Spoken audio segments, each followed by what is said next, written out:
કેટલી દવા લેતા રોજ? 4-5 ગોળી. 4-5 ગોળી લેતા.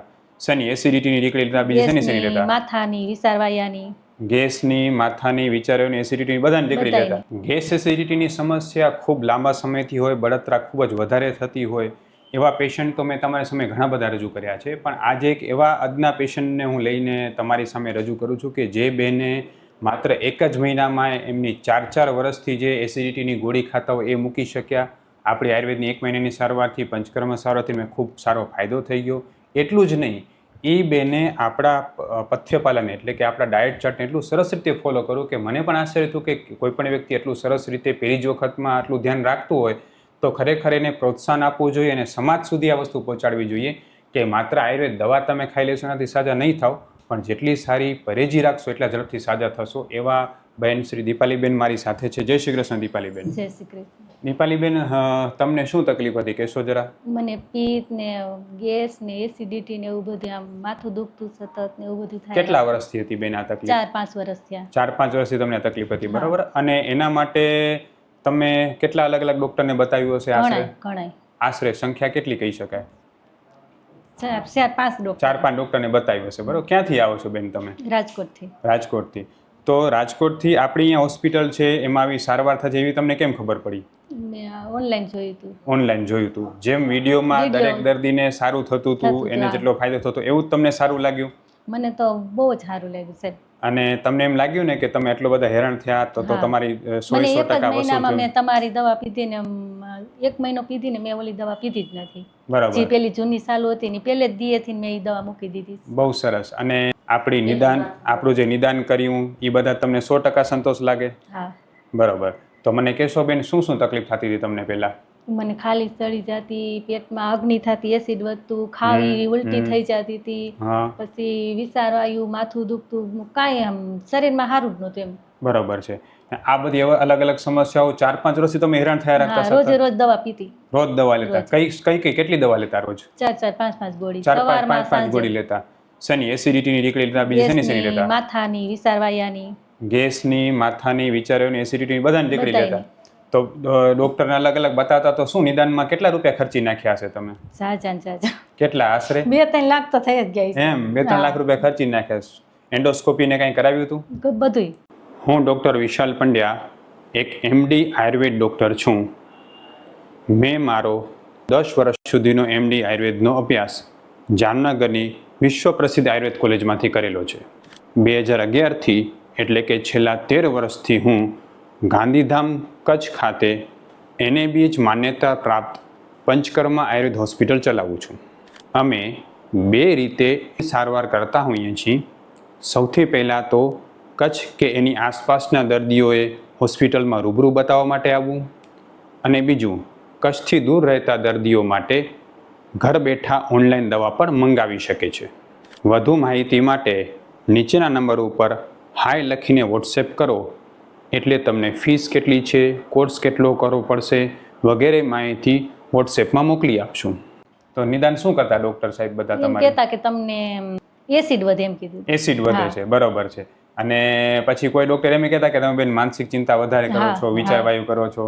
માનસિકની દવાઈ દેતા. માનસિકની દવાઈ દેતા, બરોબર. હું હુતી રહો, આધીને રાત હુતી રહો, કાંઈ કામ ન થતું ઘરનું. બરોબર. અને પછી એવું થતું કે ગોળી વગર તમે રહી જ ન શકો? ના, રહી જ ના શકું. તમે મને કીધું કે તમે એમ તમારા મમ્મીના ઘરે જતા જુનાગઢ. હા, તો 5 દી હું દવા ઘરે ભૂલી ગયો એટલે મારે વહી આવવું પણ નકર ત્યાં ઉલટી થાય રાખે, નીંદર ના આવે. બરોબર. તો તમે રહી જ ન શકો ગોળી વગર? દીએ નહીં. એક દિવસે ગોળી વગર? એક દી એની દવા વિના હું ન રહી શકું. મારી જે ચાલુ હતી ને, અને તમારી ત્યાંથી હું દવા લઈ ગઈ ને તો મેં પેલી એક જ વાર જૂની દવા પીધી પછી છોડી દીધી. હા, જો દીપાલીબેન શું કહે છે એ આપણે સાંભળવાની જરૂર છે. એ દવા 4-5 વર્ષથી લેતા હતા, જેમાં 4 અલગ જાતની ટીકડીઓ હતી, જેમાં એસિડિટીની ગોળી, વિચારવાયુની ગોળી, ઊંઘની ગોળી અને ગેસની ગોળી. આપણી દવા શરૂ કરી એના પહેલા તો બેન એકે વખત દવા વગર રહી ન શકતા, બરોબર છે? અને આયુર્વેદની દવા ચાલુ કરી પહેલા જ મહિનાના પહેલા જ 2-3 દિવસમાં બધી દવા મુકાઈ ગઈ. એક જ વાર પીધી અને મને આ પેટમાં તો એટલો પટ્ટો અગ્નિ થાય જ રાખતી. હાવ અગ્નિ બરતું જ નથી. હવે બરતું નથી. પહેલા બહુ અગ્નિ થતો. બહુ જ. કેવું લાગતું જાણે?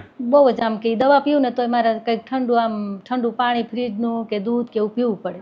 બરાબર. અને આપણી દવાથી એકદમ સરસ ઠંડક થઈ ગઈ? એકદમ. હા, બરાબર છે. આમ તમે તમારો કોઠો અતિશય ગરમીનો, બરાબર ને? પહેલા ક્યાંય દવા લીધી તો તમને ગરમ પડતી હતી? હા. બરાબર છે. આપણી દવા ક્યારે ગરમ ન પડી હોય ને? બરાબર છે. અને એકદમ સરસ લાગે એકદમ પેટમાં. સરસ. મને ઈ તો આપણી દવા ચાલુ કરીને પછી મને આમ શાંતિથી આમ ફૂર્તિ છે શરીરમાં અને આમ મજા આવે છે એમ જીવવાની. પેલા કેવું લાગતું? જીવવાની પહેલા મજા ના નહોતું આવતી? મજા આવતી, એમ થતું આ ભગવાન હારે વઢીને જીવવા જેવું છે. એવું છે? એવડી બધી તકલીફ થતી તમને? એવું જ થતી. હા. એટલી હદે હેરાનગતિ થતી એમ ને? બહુ જ. તો તમે અલગ અલગ ડોક્ટરો પાસે દવા લેતા તો ક્યારે તમને એમ ના લાગતું કે હવે મટશે કીધી એટલી દવા કેટલી ના, મેં ખાવી? તો એવું નક્કી કર્યું હતું કે હવે મરીતા લગન આ બધી દવા પરદેશી પીવાની જ છે. એવું પરદેશી દવા પીવી પડશે એમ ને? બરાબર છે. ક્યારે એવું વિચાર્યું નતું કાંઈ દેશી દવાથી એટલું જલ્દી સારું થશે? વિચાર્યું મેં હતું? કોઈ દી દવા દેશી લીધી નથી ને મને એવું હતું નહીં કે મને સારું થઈ જાય એમ છે, સાચું કહું તો. એટલી હદે કંટાળી ગયા હતા એમ ને? તો એવું લાગ્યું ને કે તમને તો આ દવા જાણે આમ કઈ ભગવાનનો આશીર્વાદ મળી ગયો એવું મને આશીર્વાદ જ છે, સાચું. હા, બરાબર છે. ખરેખર આયુર્વેદ દવા જે છે ને એ કેટલા બધા વ્યક્તિઓ એટલા બધા હેરાન થઈ ચૂક્યા હોય અને જ્યારે એમને સાચી રસ્તો મળે, આયુર્વેદની સાચી સારવાર મળે ત્યારે ખૂબ સારો ફાયદો દેતો હોય છે. હવે બેન તમે એ કહો કે તમે બીજું કોઈ પણ સમય કાંઈ પણ બીજું ખાતા કાંઈ પણ તો તમને પેટમાં અતિશય બળતરા થતી, આપણી દવા ક્યારે ગરમ ન પડી, હું કાંઈ બરાબર? ખાઈ જ ન શકતી, કોઈ વસ્તુ નહીં. હું તીખું ખાઉં તો ઉલટી થઈ જાય, ખાટું ખાઉં તો ઉલટી થઈ જાય અને કાંઈ ના ખાઉં ને તો એવું પિત્ત તો બનતું જ. તોય પિત્ત બની અને જાય. આપણી દવા ખાધા પછી મને આ રાહત છે. હવે બધું સરસ રીતે જમી શકો છો? બધું. ઉલટી નથી થતી હમણાં? નહીં. બરાબર છે. એટલે આયુર્વેદની સારવાર તમે કોઈ પણ જગ્યાએ કરાવતા હો તો ખાસ ઈ ધ્યાન રાખો કે આયુર્વેદની દવા ગરમ નથી એમ. ઘણા બધા લોકો એમ માનતા હોય કે આયુર્વેદ દવા ગરમ પડે છે. તમે પણ જો કોઈ જગ્યાએ આયુર્વેદ દવા લેતા હો, પછી તમે કોઈ મેડિકલ સ્ટોરમાંથી લેતા હો, હાથે કોઈ દવા બનાવીને લેતા હો, કોઈ ડૉક્ટર પાસે લેતા હો, કોઈ હોસ્પિટલમાંથી લેતા હો, પણ જો તમને આયુર્વેદ સારવાર ગરમ પડે છે તો તાત્કાલિક એ દવા બંધ કરો, કારણ કે આયુર્વેદની દવા ગરમ નથી. જો તમારી પ્રકૃતિ પ્રમાણે નિદાન ન કરવામાં આવે તો જ તમને દવા ગરમ પડે છે. આપણે અહીંયા જે દવા આપી છે એ કોઈને ગરમ નથી પડતી, એટલે જ જે છે કોઈ પણ ગુજરાતમાં એવા દર્દી સમજતા હોય કે અમે આયુર્વેદ દવા ગરમ પડે છે, અમને માફક નથી આવતી, તો એ લોકો અમારો સંપર્ક કરી શકે છે. અમે ઓનલાઈન અને ઓફલાઈન બંને રીતે દવા કરી છે અને અમારી દવા કોઈને ગરમ નથી પડતી. બેન, આજે તમે પંચકર્મા સારવાર લીધી તો પંચકર્માથી તમને કેવું લાગ્યું? શરીરમાં હળવાશ લાગી? હળવાશ, હાવ ફૂર્તિ. બરાબર ને? એટલે એ પણ હું લોકોને કહેવા માંગુ છું કે તમે કોઈ પણ જગ્યાએ પંચકર્મા સારવાર કરાવો તો એ પણ ખાસ જુઓ, એ ડૉક્ટરને તમે પૂછો કે આ સારવારથી મને કેટલી ઝડપથી સારું થશે, મને નબળાઈ તો નહીં આવે, મને બીજો કોઈ પ્રોબ્લેમ તો નહીં થાય ને? કારણ કે આયુર્વેદની જે પંચકર્મા સારવાર છે જો સારી રીતે કરવામાં આવે તો અનેક ગણો ફાયદો કરે છે અને પેશન્ટને ખૂબ ઝડપથી રોગમાંથી બહાર કાઢવામાં મદદરૂપ નીવડે છે.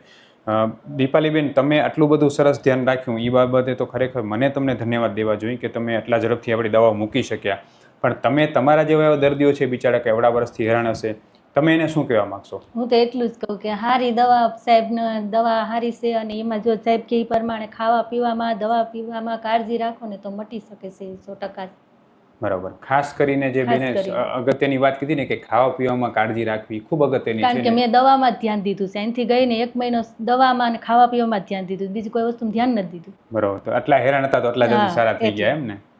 ખૂબ સરસ. ખૂબ ખૂબ ધન્યવાદ દીપાલીબેન. તમારો બેન આ વિડીયો જે છે એ કેટલા બધા લોકો અને બહેનો માટે પ્રોત્સાહન રહેશે, તો એ આ વિડીયો આપણે યુટ્યુબ, ફેસબુક એમાં લોકોના પ્રોત્સાહન માટે, ઇન્સ્ટાગ્રામમાં કેમાં નાખી શકીએ? હા. ખૂબ ખૂબ ધન્યવાદ દીપાલીબેન. જય